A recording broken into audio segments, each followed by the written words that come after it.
¿Qué nombre podría surgir si vamos a hablar de teatro globalizado antes que el de William Shakespeare? Sus obras deben haber sido traducidas a todas las lenguas en las que es posible hoy todo aquello que llamamos teatro. Se han mostrado flexibles a la hora de adaptarse a las más variadas épocas y culturas, aunque no todas a todas. Y cada una de ellas considera, ya no un derecho, sino un deber, hacer sus propias puestas shakespearianas, como si no pudiera haber cultura argentina sin versiones argentinas de Macbeth, sensibilidad romántica sin versiones románticas de Hamlet, siglo alguno sin un Coriolano del siglo.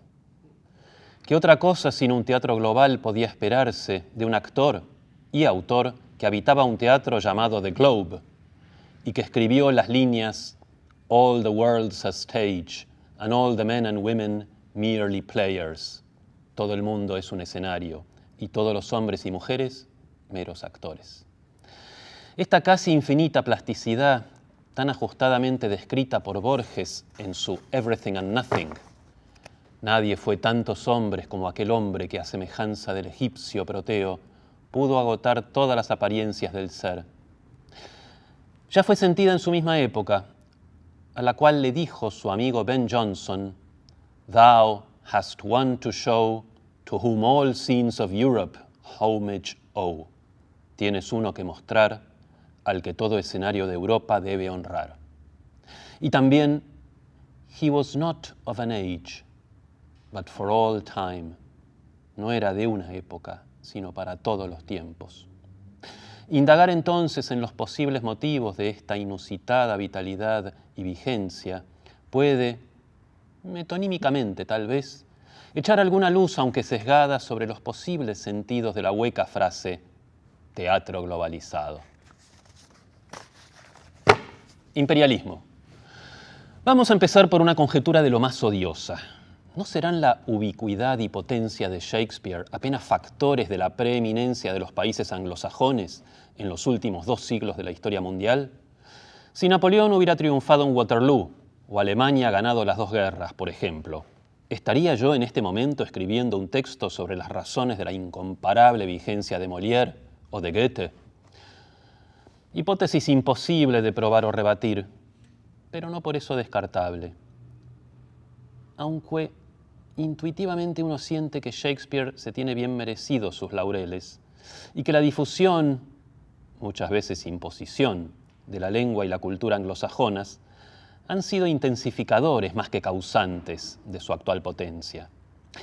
La preeminencia material y militar de Inglaterra no ha resultado, por ejemplo, en una comparable difusión de la ópera inglesa o de la pintura inglesa.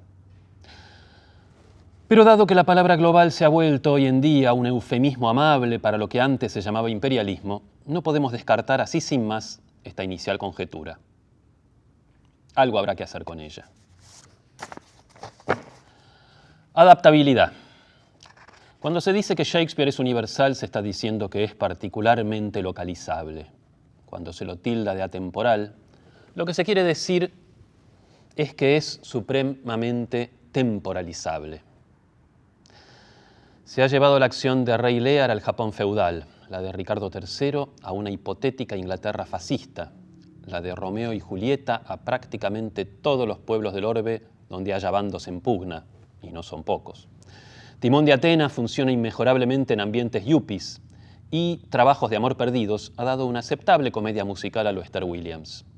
Hamlet, por otra parte, le habla poderosamente a los hijos de desaparecidos, como testimonian numerosos textos de Nicolás Prividera y algunos de los reunidos en la antología Si Hamlet duda, le daremos muerte. Pero esto, claro, no quiere decir que cualquier obra de Shakespeare pueda adaptarse a cualquier tiempo y lugar. Algunas son muy específicas. Macbeth es minuciosamente escocesa y El mercader de Venecia solo podría suceder en la ciudad de los canales. Otras para nada. Hay que recordarse constantemente que Sueño de una noche de verano transcurre en Atenas y no en la Inglaterra rural, que Medida por medida es una comedia vienesa, Cuento de invierno transcurre en Sicilia y Bohemia y Noche de Epifanía en Iliria. Notaciones cuyo sentido es simplemente el de un país lejano. Pero incluso las obras de localización rigurosa han sido trasladadas, exitosamente a veces, desastrosamente otras, a otras épocas y geografías. El secreto está en saber elegir situaciones distintas pero equivalentes. Rey Lear y Macbeth pudieron ser trasladados al Japón feudal, en los films Trono de Sangre y Ran de Kurosawa, porque las características de este mundo, sus relaciones sociales, su vida material, sus valores, son homologables a los de las obras originales. Pero el intento de trasladar la acción de Hamlet al Wall Street de fines del siglo XX, perpetrado en el film de Michael Almereyda, fracasa miserablemente. Elsinore y Wall Street tienen muy poco que ver, son mundos regidos por lógicas incompatibles. En Londres asistía a una apuesta de Romeo y Julieta que llevaba la acción a la Italia de Mussolini, y el resultado era, además de poco convincente, ideológicamente indigesto. Los Capuleto eran una familia fascista, los Montesco judíos. La obra trataba el terror de Estado ejercido sobre una minoría perseguida como feudo de dos grupos rivales, algo así como aplicar la teoría de los dos demonios al Holocausto. Ecumenismo. Shakespeare escribía para todas las clases y públicos de su tiempo. Todos. La reina Isabel, asistiendo de incógnito a una función en el teatro público, rodeada de caballeros, ricos burgueses, artesanos, aprendices, putas y ponguistas, tal como la muestra la película Shakespeare enamorado, puede ser una exageración fáctica, pero es una indudable verdad metafórica. Los nobles veían las mismas obras en la corte que su pueblo en los teatros públicos. No hay en nuestro tiempo espectáculo público de parecido ecumenismo, salvo el fútbol. La noción de globalidad, además de referir a algún algo que recorre un idéntico segmento social en diversos países, debería englobar también a los distintos países que existen dentro de cada uno de los países. Hermandad. Su teatro, además, funcionaba sin patronos ni mecenas, ejemplo temprano de empresa cultural puramente capitalista, libre, si no de la censura, al menos de la penosa carga de agradar a nobles o soberanos particulares. Y aquella a la que pertenecía Shakespeare no era la propiedad de un empresario particular, sino que estaba conformada por un grupo de socios que escribían, actuaban y administraban en común, la banda de hermanos de Enrique V, la obra con que el Globe abrió sus puertas. Totalidad. También en lo formal, el teatro isabelino y jacobino eran más que teatro. Sus características e incluso sus limitaciones les permitían acercarse a ese ideal del arte total que en el siglo XIX sería ensayado por la ópera y en el XX por el cine. El carácter abstracto del espacio escénico permitía que las obras en él representadas pudieran moverse libremente en el espacio y en el tiempo, y fomentaba una estructura dramática de breves y múltiples escenas.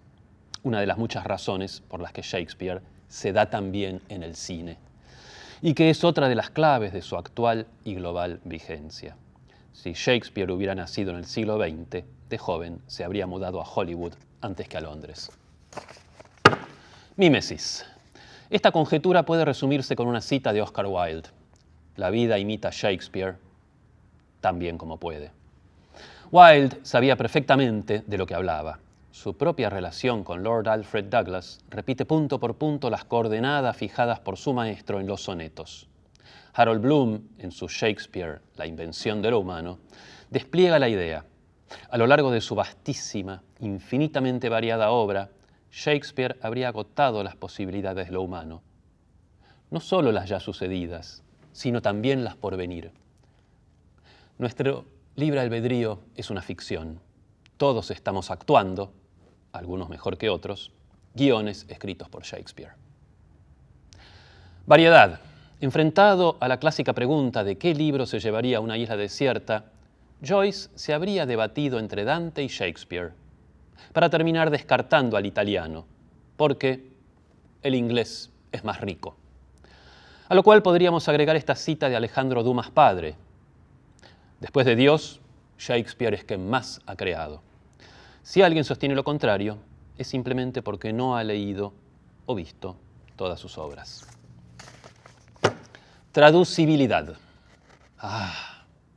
Pero el lenguaje, ¿cómo pierde en la traducción? exclaman con dolor conjetural quienes no pueden leerlo en el original. Con mal disimulado regocijo, quienes disfrutan del privilegio. Lo cierto es que los traductores del mundo entero vivimos esta imposibilidad como desafío, y las traducciones de Shakespeare no dejan de acumularse en tablados y anaqueles. Traducir a Shakespeare es una manera de adentrarse en todas las posibilidades de la propia lengua, ya que Shakespeare exploró y desbordó las de la suya. En algunos de sus textos, como Amanecer y La escritura del Dios, Borges distingue la eternidad, que implica la perduración bajo la misma forma, como el diamante o el mármol, de la inmortalidad, propia de los seres vivos, que mueren y se renuevan incesantemente. Y en La supersticiosa ética del lector, contrasta la fijeza de los sonetos de Góngora, para siempre encadenados a su lengua originaria, con la orgánica desenvoltura del español del Quijote, que gana póstumas batallas contra sus traductores y sobrevive a toda descuidada versión.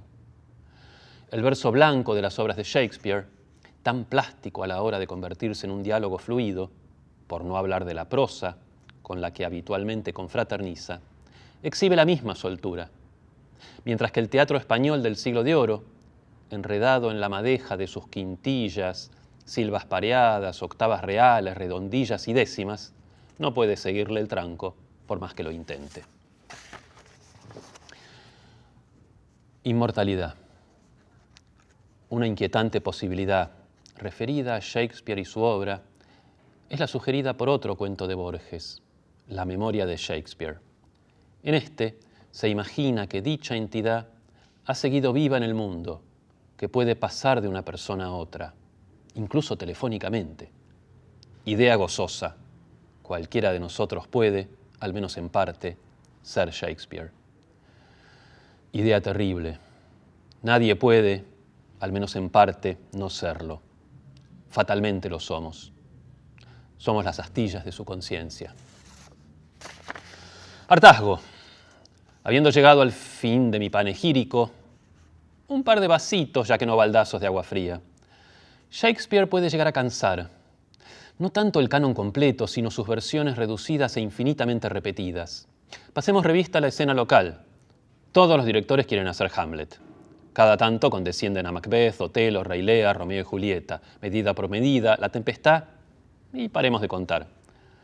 ¿Cuándo fue la última vez que se representaron Enrique IV, Troilo y Créssida o Un cuento de invierno, por mencionar solamente a las que están a la altura de las más populares? A la manera de El loro de Flaubert de Julian Barnes, quizás sería hora de proponer algunas moratorias. Ninguna representación de Hamlet, por ejemplo, durante los próximos 20 años al menos. ¿Global o globalizable? Es hora de volver a la hipótesis odiosa para ver si podemos usarla para algo antes de descartarla.